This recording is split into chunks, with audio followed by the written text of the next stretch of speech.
वाक्य।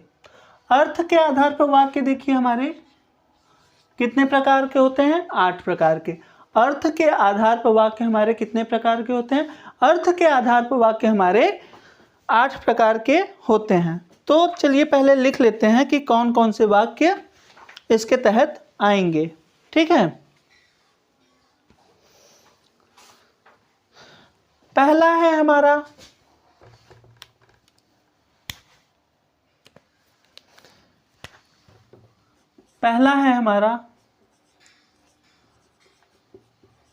विधान वाचक। दूसरा है हमारा निषेध वाचक।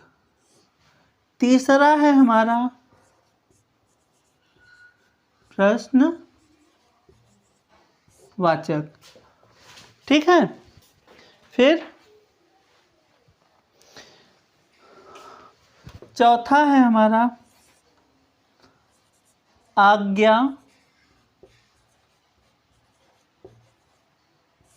वाचक। पांचवा है हमारा, पांचवा क्या होगा हमारा, पांचवा हमारा विस्मय वाचक है। पांचवा हमारा विस्मय वाचक होगा। छठवां है हमारा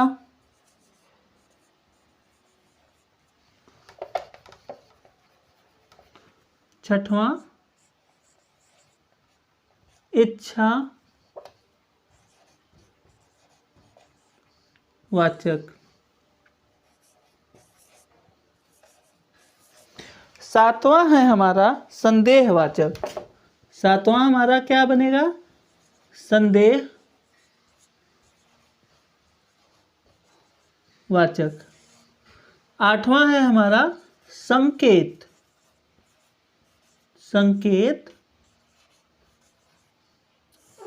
वाचक। ठीक है, तो इसको थोड़ा सा हम लोग समझेंगे कि होता क्या है। पहले इसको आप लोग लिख लीजिए, विधानवाचक, निषेधवाचक, प्रश्नवाचक, फिर आज्ञावाचक, विस्मयवाचक, इच्छावाचक, संदेहवाचक, संकेतवाचक। ठीक है, तो अगर इसको हम लोग लिखना चाहें तो कैसे लिखेंगे, इसमें किसी कार्य का करना या होना पाया जाता है। इसमें किसी कार्य का करना या होना पाया जाता है। जैसे, अगर जैसे की बात करें तो जैसे क्या हो सकता है, जैसे वर्षा हो रही है, यानी कि इस वाक्य को किया नहीं जा रहा है, ये हो रहा है, स्वतः हो रहा है, तो ये किस में आएगा, विधानवाचक में। ठीक है, जैसे मान लीजिए सचिन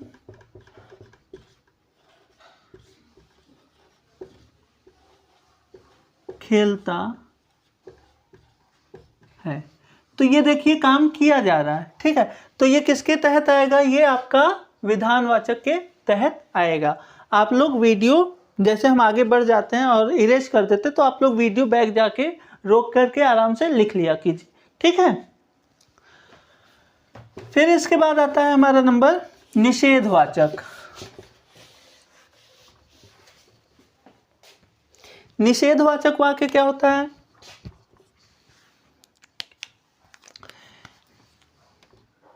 निषेधवाचक जैसे वाक्यों में, यानी कि ऐसे वाक्यों में नकारात्मक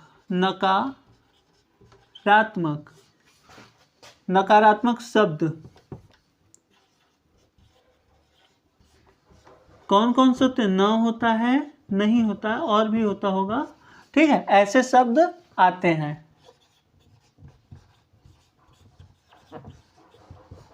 ठीक है, ये क्या है, जैसे ऐसे वाक्यों में नकारात्मक शब्द यानी कि न या नहीं आते हैं। इसका एग्जाम्पल क्या हो जाएगा हमारा, इसका एग्जाम्पल रोहन किताब नहीं पढ़ता है। तो ये देखिए, नहीं, ये नकारात्मक शब्द है। रोहन किताब नहीं पढ़ता, यही अगर नहीं अगर हम ढक लें तो ये क्या हो जाएगा, रोहन किताब पढ़ता है, ये क्या हो जाएगा, ये विधानवाचक में हो जाएगा। लेकिन यहाँ क्या कह रहा है, रोहन किताब नहीं पढ़ता है, रोहन किताब नहीं पढ़ता है। तो नहीं शब्द के जुड़ने से ये किस में आ गया, निषेधवाचक यानी कि नकारात्मक शब्दों के तहत इसकी गणना की जाएगी। ठीक है, इसको आप लोग लिख लीजिए। फिर है अगला हमारा प्रश्नवाचक।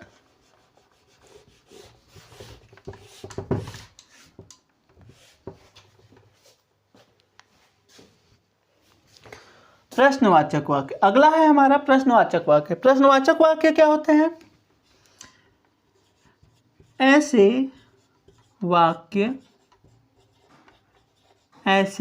वाक्य जिनमें प्रश्न पूछे जाए, ऐसे वाक्य जिनमें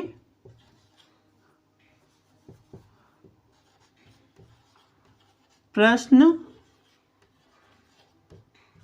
पूछे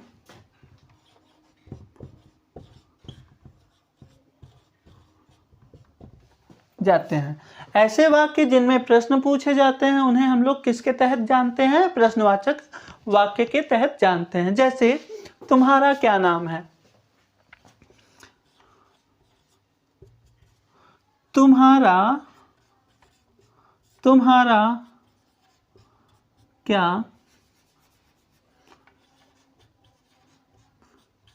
क्या नाम है।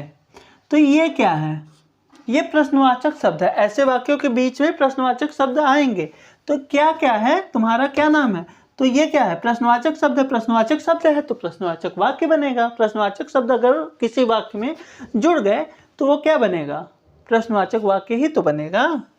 ठीक है, जैसे और अदर एग्जाम्पल देखें, तुम कब पढ़ते हो।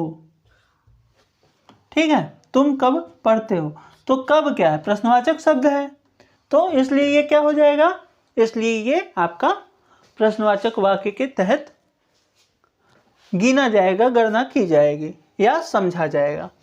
ठीक है, अगर और एग्जाम्पल देखना चाहो तो क्या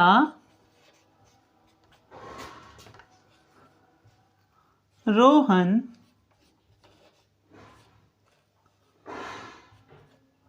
हंसता है, क्या रोहन हंसता है। तो ये क्या है, ये भी प्रश्नवाचक वाक्य है। एक बात आपको और ध्यान देनी है कि प्रश्नवाचक वाक्य के बाद में, प्रश्नवाचक वाक्य के अंत में प्रश्नवाचक चिन्ह का लगाना अनिवार्य है। इस अनिवार्य को आप लोग अति अनिवार्य कह देंगे तो गलत नहीं होगा, अति अनिवार्य ही समझ लीजिए। अगर ये नहीं लगा रहे हैं तो जाहिर सी बात है कि आपके शिक्षक आपकी कॉपी अगर चेक कर रहे हैं और मान लीजिए ये लिखा है क्या रोहन हंसता है, और आप यहाँ क्या कर दिए, यहाँ पर खड़ी पाई लगा दी, तो ये वाक्य गलत माना जाएगा, क्योंकि इसकी पूर्णता तभी है जब यहाँ पर आपका प्रश्नवाचक चिन्ह लगा है। अगर प्रश्नवाचक वाक्यों के अंत में प्रश्नवाचक चिन्ह नहीं लग रहे हैं तो प्रश्नवाचक वाक्य की पूर्णता नहीं मानी जाती।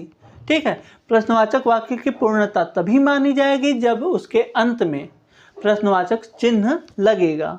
ठीक है, ये इसलिए यहाँ पर प्रश्नवाचक चिन्ह ही लगेगा। ठीक है, फिर है हमारा अगला आज्ञावाचक वाक्य।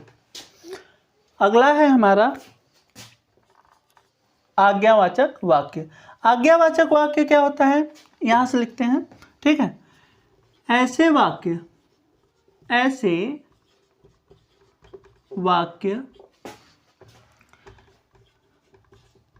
जिनमें आज्ञा दी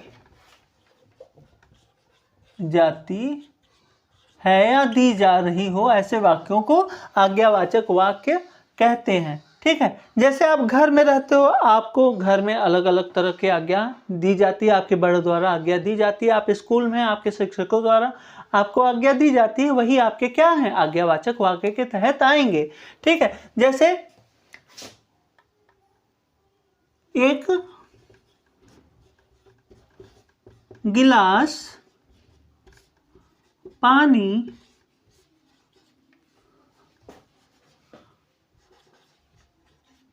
लाओ।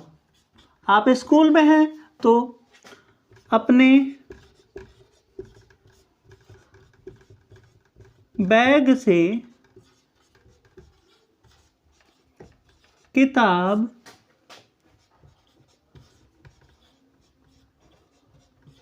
निकालो, ठीक है। ये क्या है, ये आज्ञा दी जा रही कि अपने बैग से किताब निकालो। अच्छा, आज्ञा भी कभी कभी ना दो प्रकार की होती है, एक डांट के होती है, एक प्रेम से होती है, लेकिन रहता आज्ञा ही है। ऐसा नहीं है कि प्रेम से कह दे तो वो आज्ञा नहीं है, वो फिर भी आज्ञा रहेगा। डांट के कहेंगे तो भी आज्ञा है, अगर प्रेम से कह रहे हैं तो भी आज्ञा ही है, ठीक है। ये नहीं कि अगर कोई आपसे प्रेम से कह रहे हैं एक गिलास पानी लाइए तो वो आज्ञा नहीं है, ऐसा मत मानिएगा, वो आज्ञा ही रहेगा, उसको निवेदन मत मान लीजिएगा। आज्ञा आज्ञा ही रहता है, ठीक है।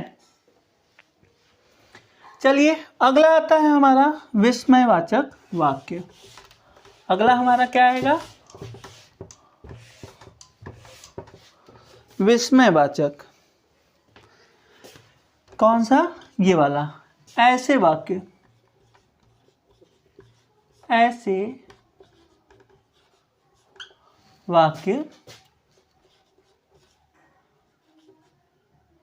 जिनमें आश्चर्य का बोध हो, जिनमें आश्चर्य का बोध हो।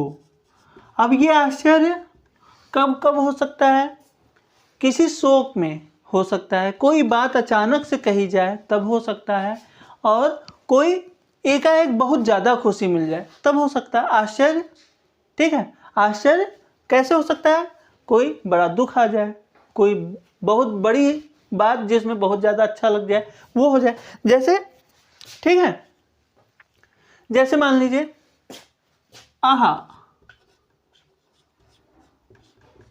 आहा हम क्रिकेट मैच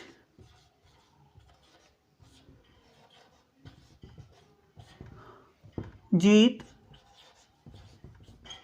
गए, ठीक है। आहा हम अच्छे अंकों से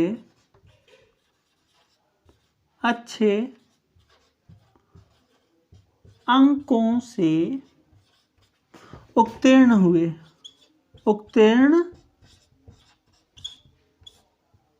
हो गए,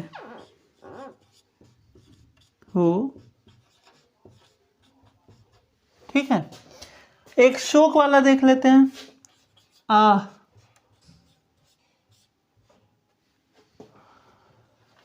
जैसे किसी की आकस्मिक मृत्यु हो जाए या कोई फेल हो जाए तो उसके सामने हम लोग दुख ही प्रकट करेंगे। तुम कैसे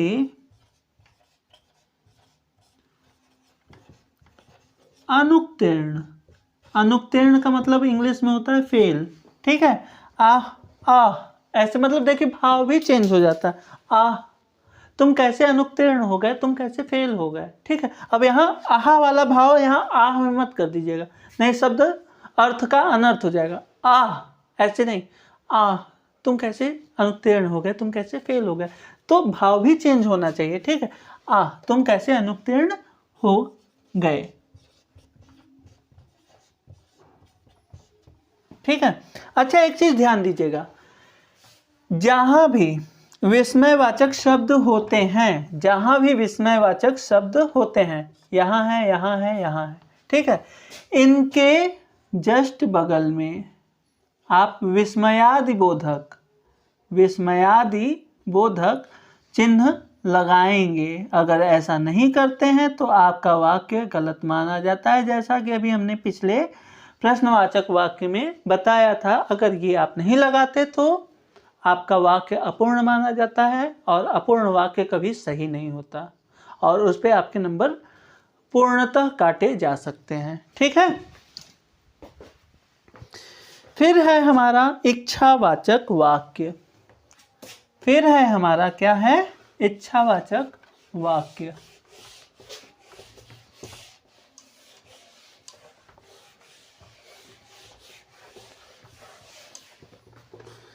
इच्छावाचक वाक्य ऐसे वाक्य जिनमें इच्छा प्रकट की जा रही है, जिनमें इच्छा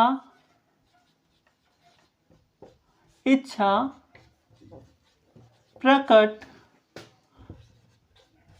की जा रही हो।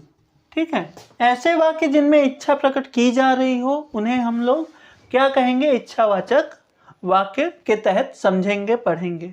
ठीक है, जैसे इच्छावाचक वाक्य क्या होता है, अगर हम अपनी इच्छा की बात करें तो यहां पर क्या होगा,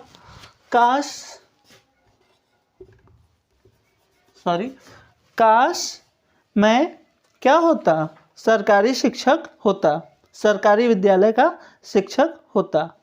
ठीक है, काश मैं सरकारी विद्यालय का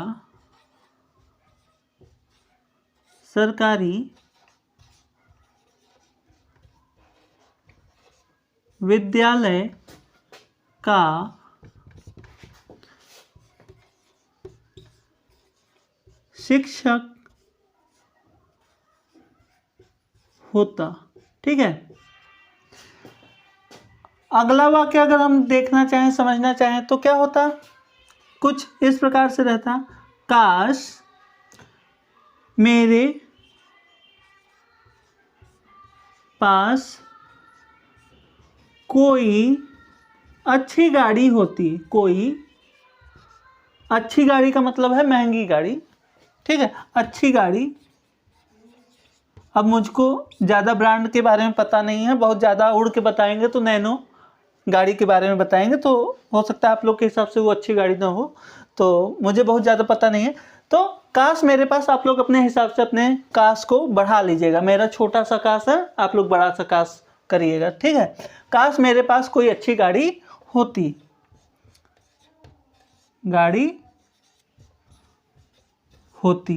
ठीक है,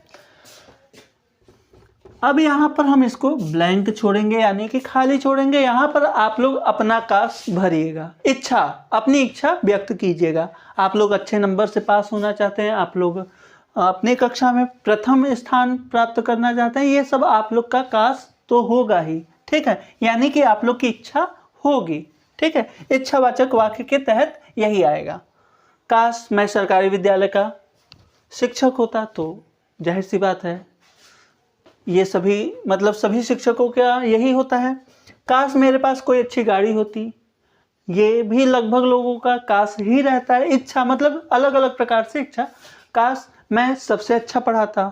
ठीक है, काश मेरी पढ़ाई सबको समझ में आती। मेरे लिए तो मेरा काश, सबसे बड़ा काश यही है, काश मेरी पढ़ाई सबको समझ में आती।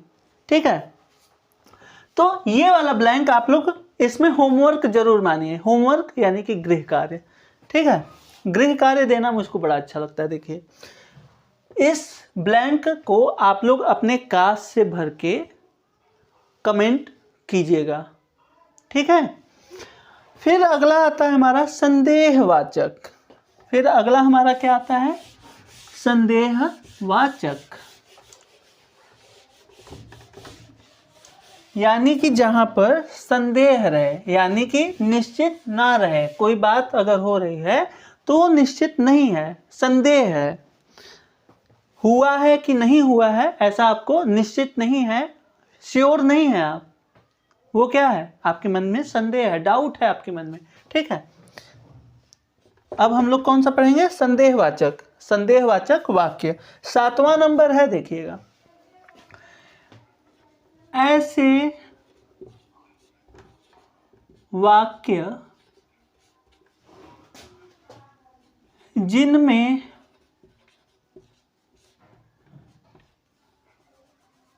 संदेह, संदेह अगर इंग्लिश में समझ में आने वाली भाषा में बोले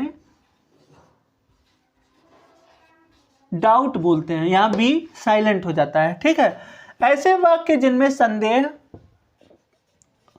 होता है, अर्थात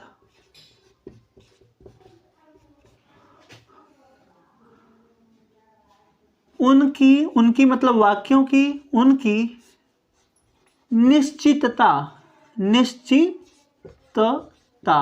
निश्चितता मतलब होता है श्योरिटी, SURITY, श्योरिटी के बारे में सही जानकारी नहीं होती, अर्थात उनकी निश्चितता के बारे में सही जानकारी नहीं होती, तो उन्हें क्या कहेंगे, तो उन्हें संदेहवाचक वाक्य कहते हैं, तो उन्हें संदेहवाचक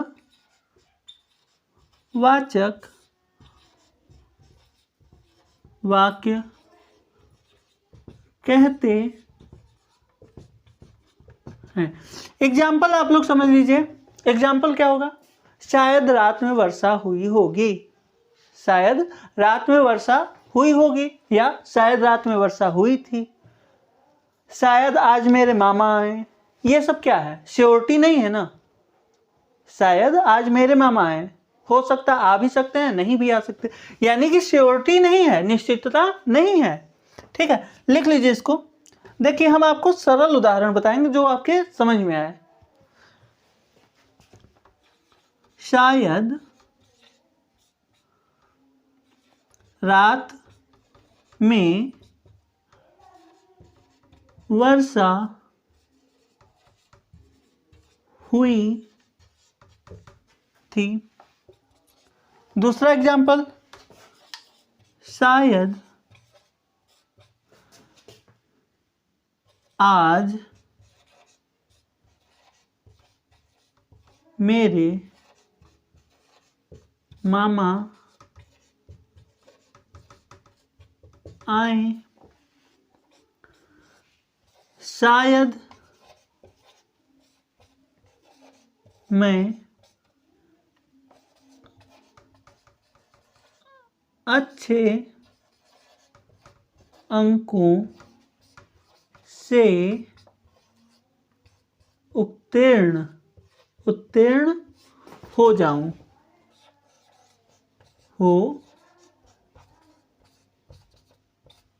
ठीक है। ये हमारा क्या है, ये देखिए एकदम सरल सरल उदाहरण है आपके लिए संदेहवाचक वाक्य को समझने के लिए, ठीक है। इसको आप लोग धीमा करके या बैक जा करके लिख लीजिएगा। अब हम चलते हैं संकेतवाचक वाक्य पर।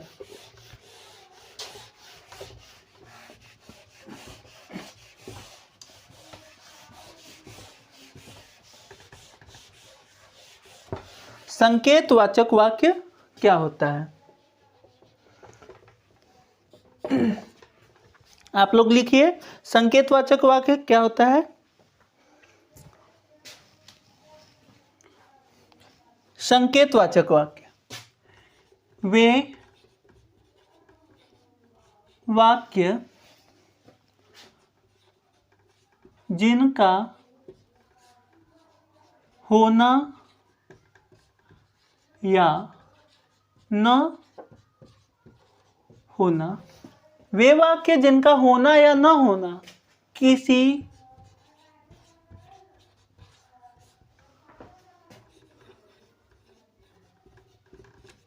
दूसरी बात पर, किसी दूसरे, इसे ऐसे लिख लीजिए, किसी दूसरे वाक्य पर होना या न होने, वे वाक्य जिनका होना या न होना किसी दूसरे वाक्य पर होना या न होने, होने या न होने पर निर्भर हो, होने या न होने पर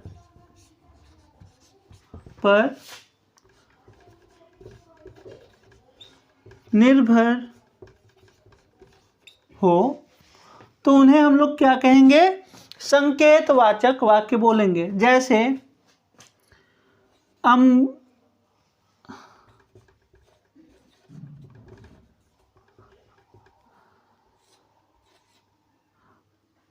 अम्बुद बाजार जाएगा तो मैं भी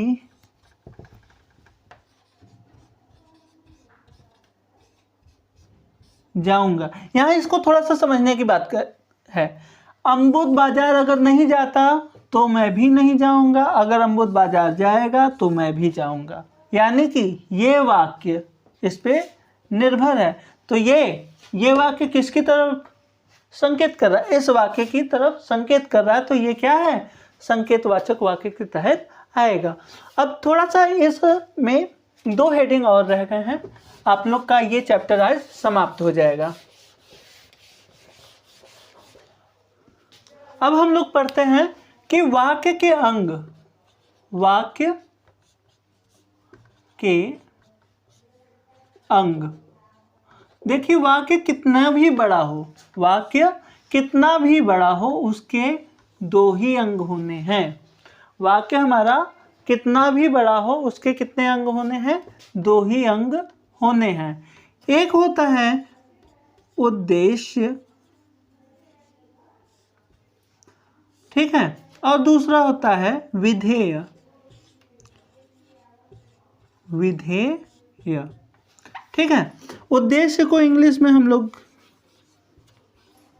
सब्जेक्ट के नाम से जानते हैं और विधेय को हम लोग प्रेडिकेट के नाम से जानते हैं, ठीक है।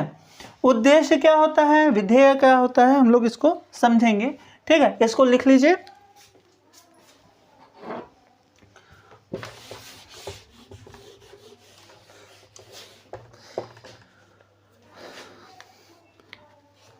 उद्देश्य और विधेय को हम लोग एग्जाम्पल के थ्रू समझेंगे, ठीक है।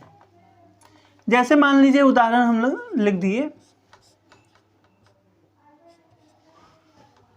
निर्मला सीता रमण ने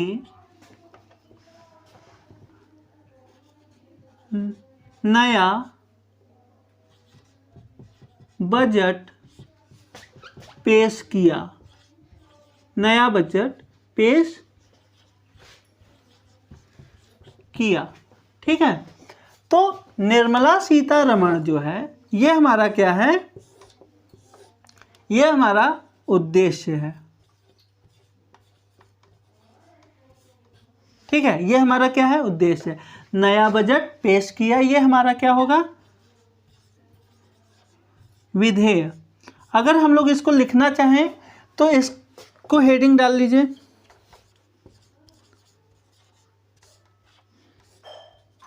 देखिए इसको हम लोग कैसे लिख सकते हैं, इसको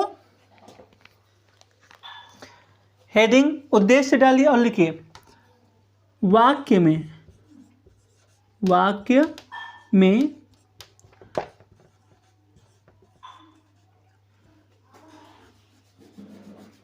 थोड़ा सा रुको,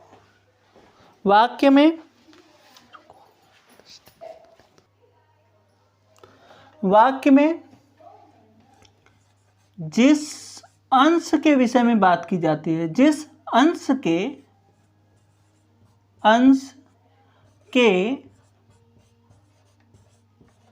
विषय में बात की जाती है उसे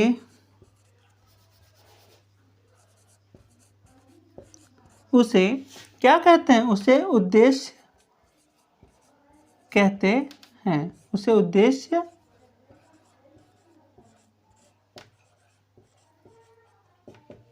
ठीक है। वाक्य में जिस अंश के विषय में बात की जाती है उसे उद्देश्य कहते हैं। यानी कि देखिए निर्मला सीतारमण ने नया बजट पेश किया, यानी कि किस अंश की बात हो रही है, इस अंश की बात हो रही है, तो ये क्या है, उद्देश्य है। ठीक है। अब इसका दूसरा है हमारा विधेय।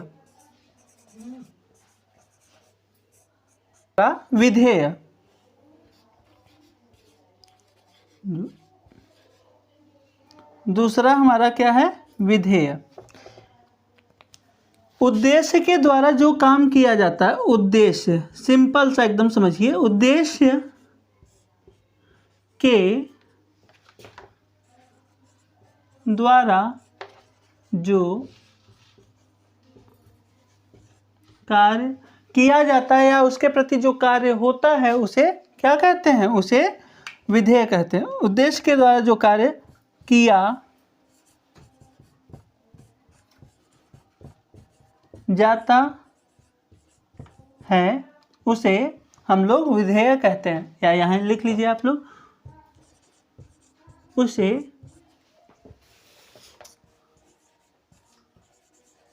विधेय